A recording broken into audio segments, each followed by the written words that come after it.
में से 6.5 लाख नौजवानों को हमने उत्तर प्रदेश में नौकरी दी, बिना किसी भेदभाव के दी।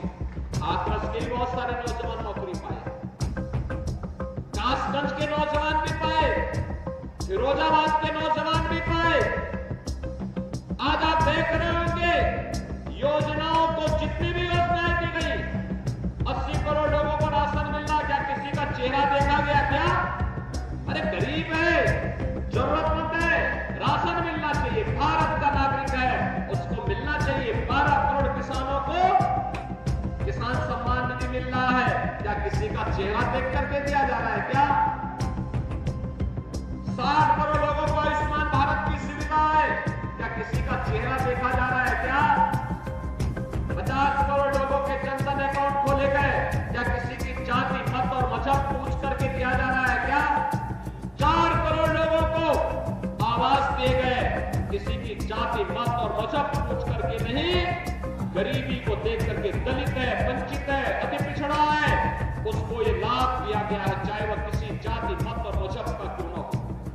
बहनों भाइयों, इसीलिए मोदी जी ने 2014 में नारा दिया था, सबका साथ और सबके विकास का। लेकिन आज मैं आया हूं आपसे कहने के लिए, एक तरफ भारतीय जनता पार्टी और एनडीए है सबका साथ और सबके विकास के नारे के साथ, और दूसरी तरफ कांग्रेस सपा का इपी गठबंधन है।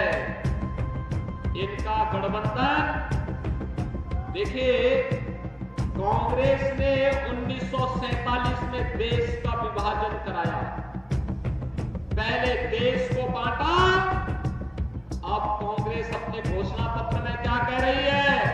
कह रही है हम भारत के अंदर संपत्ति सर्वे कराएंगे। संपत्ति सर्वे का मतलब आपकी संपत्ति का सर्वे ये लोग कराएंगे, फिर आपकी संपत्ति का सर्वे करा करके आपके बाप दादों की जो कमाई है ना, इस कमाई को वे लोग एक विरासत टैक्स इस पे लगाने की बात कर रहे हैं। आपने सेन पित्रोदा का बयान पढ़ा होगा, इस पे विरासत टैक्स लगाएंगे। विरासत टैक्स क्या? अगर आपके बाप दादों ने 4 कमरे का घर बनाया है तो कहेंगे तुम 2 कमरे में रहो, 2 कमरे कांग्रेस या सपा के लोगों के अधिकार में चला जाएगा। बहनों और भाइयों, अरे मेहनत करेंगे आप, परिश्रम करेंगे आप, खून और पसीना बहाया, मेहनत से उन्होंने संपत्ति अर्जित की, और डकैती डालने के लिए कांग्रेस के लोग, एनडीए गठबंधन के लोग आएंगे। क्या ये छूट देंगे क्या इनको?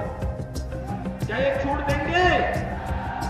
पहले देश को बांटा, आज आपकी संपत्ति को बांटने की साजिश लोग कर रहे हैं। यानी कितनी खतरनाक साजिश रच रहे हैं। हम जब किसी माफिया के खिलाफ कार्रवाई करते हैं, उसके लिए लोग घड़ियाली आंसू बहाते हैं, उसके घर में जाकर के फतिया पढ़ते हैं। लेकिन एक गरीब, एक व्यापारी, एक सामान्य नागरिक की संपत्ति पर ये लोग डकैती डालना चाहते हैं। बहनों और भाइयों, यही नहीं, कांग्रेस ने और भी बातें कही है।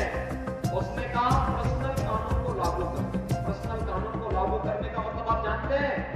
3 तलाक की जो कुप्रथा बंद की है मोदी जी ने, इसको लोग फिर से लागू करेंगे। पर्सनल कानून को लागू करने का मतलब आप जानते हैं ना? भारत जैसे लोकतांत्रिक देश का तालिबानीकरण करने की साजिश का हिस्सा है। और यही नहीं, ये कह रहे हैं अल्पसंख्यकों की रुचि के अनुसार खाना खाने, खान पान की पूरी छूट देंगे। उनकी रुचि क्या बहुसंख्यक से अलग है क्या? उनकी रुचि क्या अलग है क्या?